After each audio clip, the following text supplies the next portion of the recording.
Today I'm going to show you how to use annotations in a PowerPoint presentation.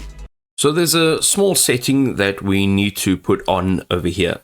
So before we do anything else, let's go over to slideshow on the right. Under monitors, you will see use presenter view. Make sure that this box is checked on. On the left, you can now click on create or start your slide from beginning. Once this is opened up, you will now see, if you move your mouse cursor at the bottom on the left hand side of the screen, you will see a bunch of tools.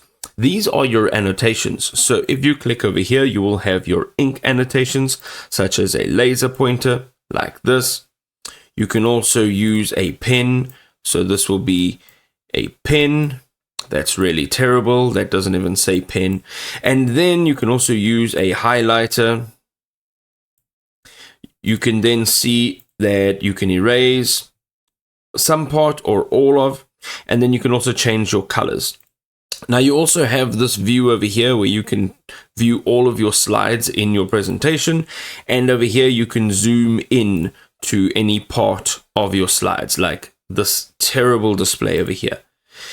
You can also see that there is this section where you'll have captions and subtitles, and then if you click it again, you can turn it off. Now, if you'd like to view this in a different way, you can actually go ahead and you can click on show presenter view, and your presenter view will show you on the right hand side your next slide, as well as what is going to be said in that slide.